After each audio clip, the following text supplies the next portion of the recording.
Welcome back to my YouTube channel Ammu Haritha vlogs. ഇന്ന് ഞാൻ കെട്ടിയൊരുങ്ങി വിഷവിധാനത്തിൽ makeup ഒക്കെ ഇട്ട് നിൽക്കുന്നത് എന്തിനാന്ന് വെച്ച് കഴിഞ്ഞാൽ ഫ്രണ്ടിൻ്റെ കുട്ടിയുടെ ബർത്ത്ഡേ ആണ്. അപ്പോൾ പിന്നെ വ്ളോഗ് എടുക്കാമെന്ന് വിചാരിച്ചു. പിന്നെ ഇപ്പോൾ എവിടെയെങ്കിലും പോയാൽ അപ്പോൾ വ്ളോഗ് എടുക്കലാണ് എൻ്റെ മെയിൻ പരിപാടി. അപ്പോൾ നമുക്ക് തുടങ്ങണ്ടേ? ആക്ച്വലി ഞാൻ വീട്ടിൽ നിന്ന് ഇറങ്ങിയപ്പോഴത്തേക്ക് ഒരു ബസ് പോയി. അത്രയേറെ ദേഷ്യമുള്ള കാര്യം എനിക്ക് വേറെ ഇല്ല. പക്ഷേ ഒരു ലിഫ്റ്റ് കിട്ടിയതുകൊണ്ട് ഞാൻ കറക്റ്റ് സമയത്ത് ബത്തേരി എത്തി തിത്തു ബേബിക്കുള്ള ഗിഫ്റ്റ് വാങ്ങിച്ചു.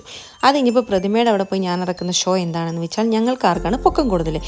നോ ഡൗട്ട് പ്രതിമയ്ക്ക് തന്നെയായിരുന്നു. അതിനുശേഷം ഓട്ടോയിൽ കയറി ഞാൻ രചനയുടെ വീട്ടിലെത്തി. അവിടെ ഏകദേശം എല്ലാം സെറ്റായിരുന്നു. ഇപ്പോൾ അവളും ഫ്രണ്ടും കൂടെ ഫുഡ് വാങ്ങാൻ വേണ്ടി നിൽക്കുന്നതാണ് നിങ്ങൾ കണ്ടുകൊണ്ടിരിക്കുന്നത്. അത് കഴിഞ്ഞപ്പോഴത്തേക്കും കേക്ക് കട്ടിങ് ആയി. പിസ്തയും പൈനാപ്പിളും കൂടെ ചേർന്നൊരു കേക്കായിരുന്നു. ഈ കൂടെ ഉള്ളത് അവളുടെ ചേച്ചിയുടെ മോനാണ് അങ്കു. അവൻ ഇവിടെ നിന്നാണ് പഠിക്കുന്നത്. കേക്ക് കട്ടിങ് കഴിഞ്ഞപ്പോഴത്തേക്കും പിന്നെ ഗിഫ്റ്റ് കൊടുക്കലായി. ഇത് അവളുടെ മമ്മിയാണ്. ഇവിടെ ഗിഫ്റ്റ് കൊടുത്തപ്പോൾ അതിലും വലിയ കോമഡി. കുട്ടി നല്ല വർണ്ണ കടലാസുള്ള ഗിഫ്റ്റൊക്കെ നോക്കിക്കൊണ്ടിരിക്കുമ്പോഴാണ് ഞാൻ കടലാസ് പൊത്തിയൊരു ഗിഫ്റ്റുമായിട്ട് ചെയ്യുന്നത്. കുട്ടിക്ക്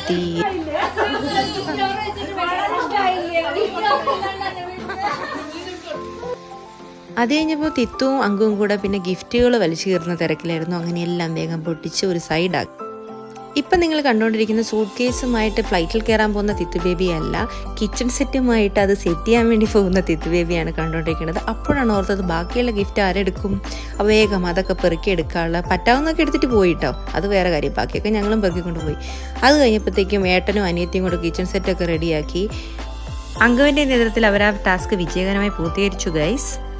നമ്മുടെ ജൂബിലി ഹോട്ടലിൽ നിന്ന് ബക്കറ്റ് ബിരിയാണി ആയിരുന്നു പറഞ്ഞിട്ടുണ്ടായിരുന്നത്. അത്യാവശ്യം റൈസും ചിക്കൻ ഫ്രൈയും അതുപോലെ ഈ കൊക്കക്കോളയും ഒക്കെ കൂടിയിട്ടുള്ളൊരു സംഭവം തന്നെയായിരുന്നു വന്നത്.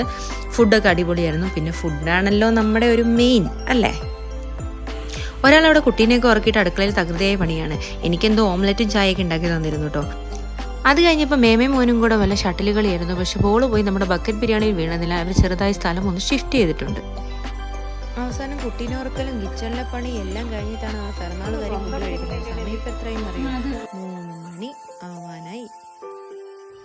അപ്പോൾ ഇന്നത്തെ പരിപാടിയെല്ലാം കഴിഞ്ഞുകൊണ്ട് ഡെക്കറേഷനെല്ലാം അഴിച്ചു മാറ്റിയിട്ടുണ്ട്. അത് കഴിഞ്ഞ് എൻ്റെ അച്ഛനും അമ്മയും വന്നിട്ടുണ്ടായിരുന്നു. അപ്പോൾ ഞാൻ അവരുടെ കൂടെയാണ് തിരിച്ചു പോയിട്ടുണ്ടായിരുന്നത്. അപ്പോൾ ഇന്നത്തെ വ്ലോഗ് നിങ്ങൾക്ക് ഇഷ്ടപ്പെട്ടിട്ടുണ്ടെങ്കിൽ ലൈക്ക്, ഷെയർ, സബ്സ്ക്രൈബ്. ടാറ്റാ.